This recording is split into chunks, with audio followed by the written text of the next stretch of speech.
My typical way of drafting my work, again, varies depending on what I'm writing. If I'm writing something out to the community, for example, I always make sure that when my when I write my first draft, I always tell myself, this is not going anywhere. This is for me to get my ideas on paper, and it, I go through it, I read it again, and if I'm again satisfied with it, then I structure it in a way where where I can give it to somebody else to read through it and give me some feedback.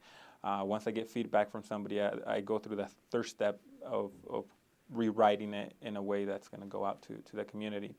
And again, once before I send it out and publish it to several thousand people, I give it to somebody else to read, usually one of our English teachers. I struggle a lot with how to write or how to approach the end product I want. There are two tricks I use.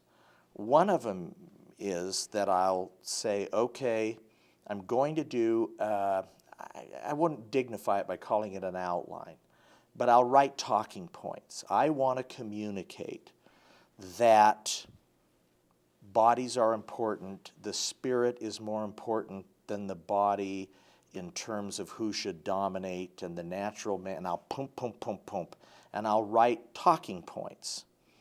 Don't worry about examples, don't worry about quotes, just what's the idea I want to get across. The other way is if I don't have it formulated that clearly in my mind, I will spew. I use that word. If I try to look at the page and write something smart, I never get it. I freeze up completely. And so I just start writing. I don't care about the order, it's just whatever occurs to me, and I write quickly as if I were thinking out loud. And then with the basis of that big bulk of unedited material, I can go back and start putting it together. And once I have that sort of rough stuff, then I can clean it up, and that works the most successfully for me. When I have all the research in my head, then I start writing it in my head. And finally, when I have a pretty clear picture of where I want to go, then I start typing. I don't start typing until then, and it might take a week, it might take 2 weeks until that process is done. I write it all at once. It might be a half an hour, it might be an hour. It doesn't take very long because I've been working on it in my head for so long. So once I've got the idea, I usually have a team of research assistants. In other words, you can't write this much and do it all yourself. So they go to the library. Let's say I'm writing on the early years of Christ. I have them find all the books, and I'm a very fast reader, so I can speed read.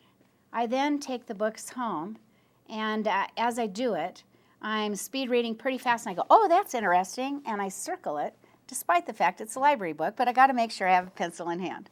So I circle it here, and I circle it here, and then I take all the books to the office, and here's another truckload of books, and I just read. I have the secretaries then type up everything I underlined or put a note out to the side and to tell me the page number and the source.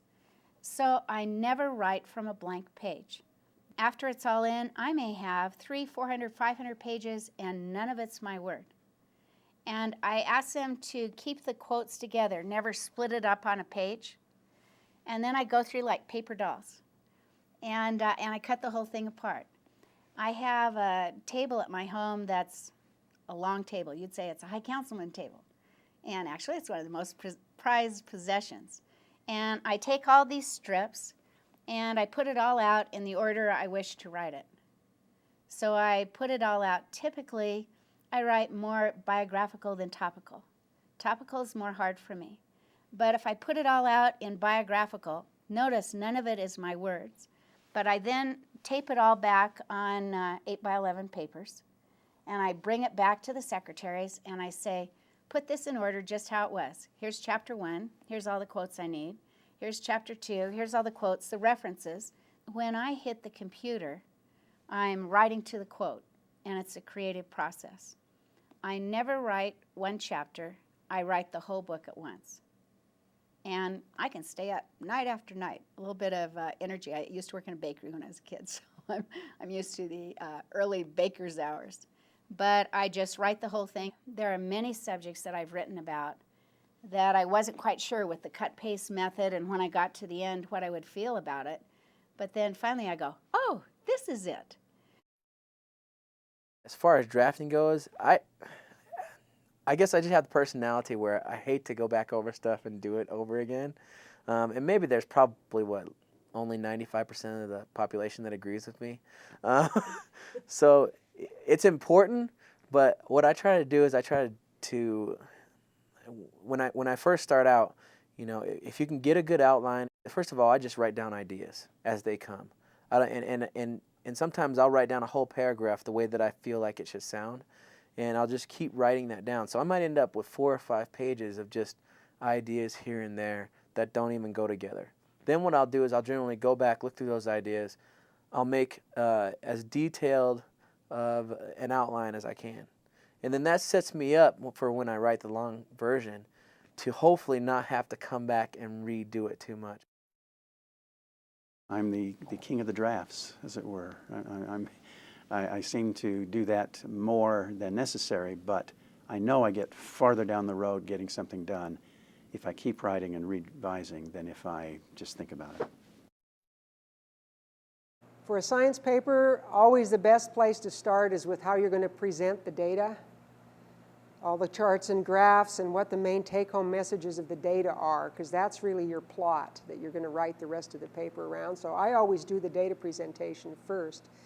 Some people don't do that. Some people say, well, I can do the materials and methods. That's the easy part, right? I don't have to know what any of it means to do that. But I find that not a good idea, and I never let my students do that. I say, okay, you have to do the data presentation, figure out what your story is, because a science paper has to have a story or no one's going to have the, and just a bunch of data is not going to do it. It has to have a plot or no one will read it. So I make them identify their story, and then I say the best way to do this is you write the abstract first. If you can't say what you found out in 250 words, you are not ready to write the paper. So just start at the beginning and just write it through from beginning to end, but after you decide what the data presentation is going to be. The process of writing a report begins long before actually putting words on a page or typing words into a word processor. After we gather all the background data, including inspections of vehicles and accident sites, we then analyze the information, synthesize it, and then start to write. And we write to summarize what we've done, and we write to present our opinions and conclusions.